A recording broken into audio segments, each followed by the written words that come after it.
guys, and welcome back to Real Estate National Prep Exam Questions here with Marie. I'm going to be covering 10 multiple choice questions with you. I'll give you guys time to choose the correct answer. Also, if any elaboration is needed on any of the questions, post your comments below. I'll be sure to get back to each and every one of you. Also, if you like this channel, go ahead and hit that like button and subscribe. So let's get into it.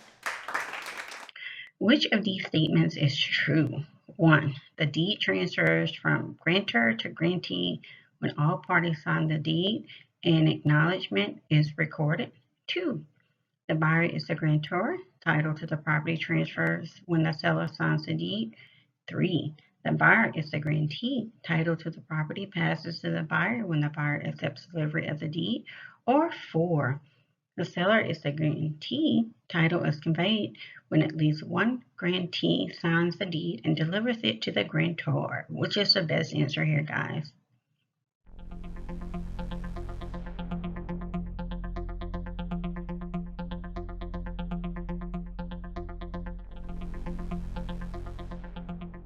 And the correct answer is the buyer is the grantee. Title to the property passes to the buyer when the buyer accepts delivery of the deed.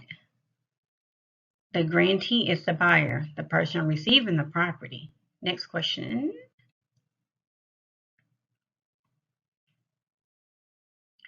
Constructive notice occurs when 1. A notary public enters a document in a log. 2.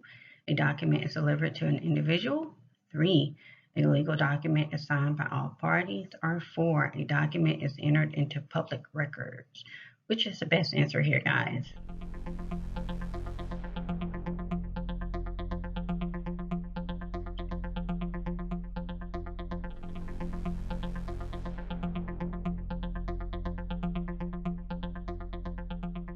And the correct answer is a document is entered into public records. Constructive notice occurs by entering a document such as a deed in the public records. Since the record is public, everyone has the ability to have knowledge of the information. Next question.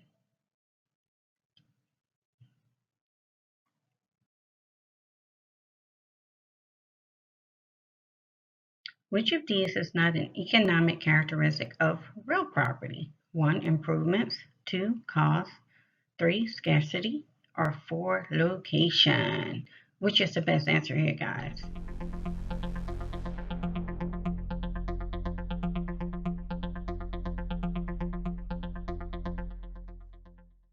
And the correct answer is cost. The 4 economic characteristics of real property are scarcity, permanence of investment, location, and improvements. Next question.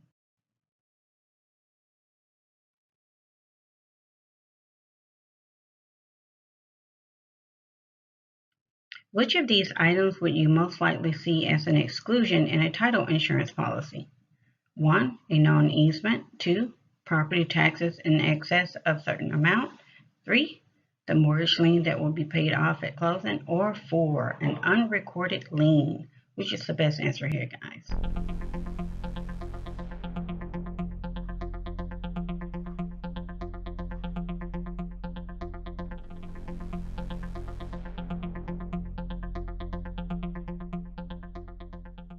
And the correct answer is a known easement.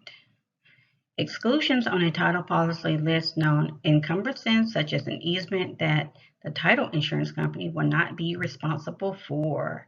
Next question.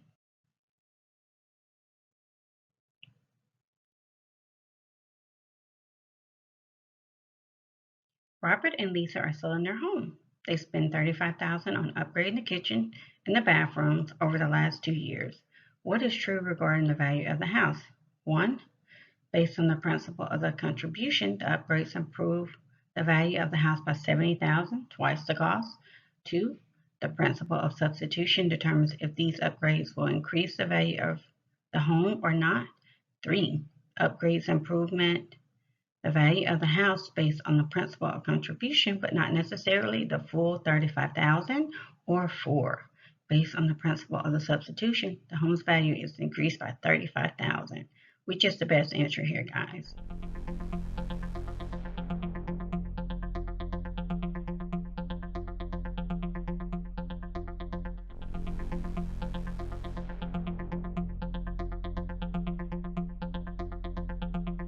And the correct answer is the upgrades improve the value of the house based on the principle of contribution, but not necessarily the full $35,000. The principle of contribution says that improvements to a property contribute some added value to the property, but not necessarily the full amount of the cost of the improvement. Next question.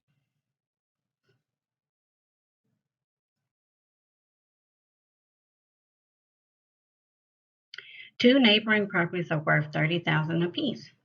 They are both sold to an individual who then combines them into one property. She then sells the property for $100,000. What principle of value does this illustrate? 1. Plottage. 2. Substitution. 3. Conformity. Or 4. Change. Which is the best answer here, guys?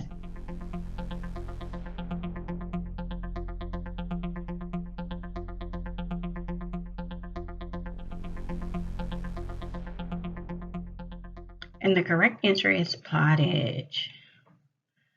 This illustrates the principle of plottage, which states that the combined property will have more value than just the value of the two properties added together.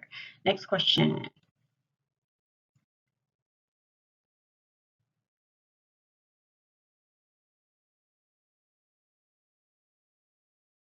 The principle of the highest and best use does not include what? 1. What's physically possible. 2. The current improvements. 3. What's legally permitted. Or 4. The most productive use. Which is the best answer here, guys?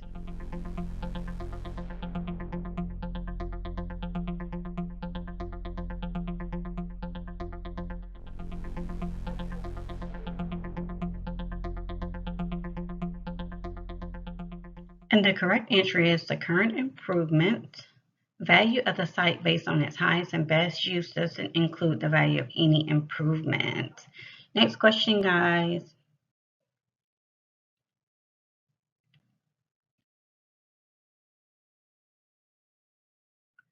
What does the acronym DUS refer to?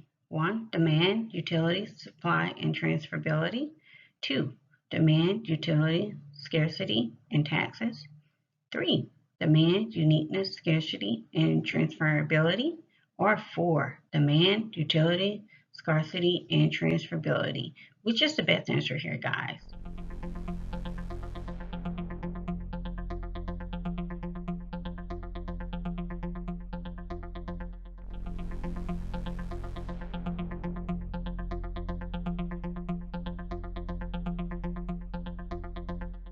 And the correct answer is demand, utility, scarcity, and transferability.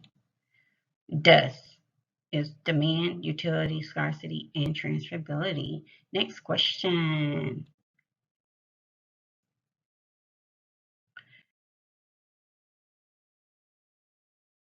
Which of these describes the value principle of the substitution? 1. Properties are consistent with the standards in a neighborhood have more value than a property that's substantially different from its neighbors. 2. There is value today in the expected future income of a property. 3. The value of one property is affected by any nearby similar property that is also available. Or 4. A property loses value if it can't be transferred from one entity to another. Which is the best answer here, guys?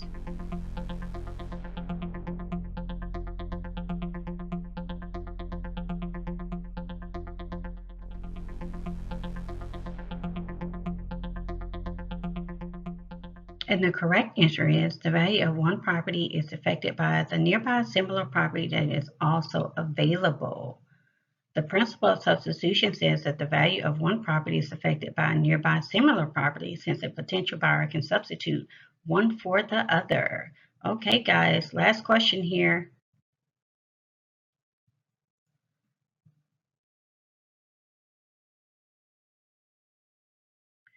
A mortgage lender is valuing a home under a contract for $420,000 for loan approval. Which professional will the lender use for this purpose? 1. A licensed real estate broker. 2. A state certified or state licensed appraiser. 3. A licensed mortgage broker. Or 4. An approved home inspection service. Which is the best answer here, guys?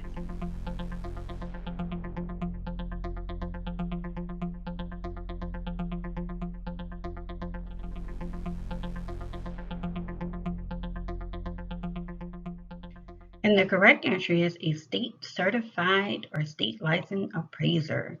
Only a state certified or state licensed appraiser can provide an opinion of value that's used for lending purposes.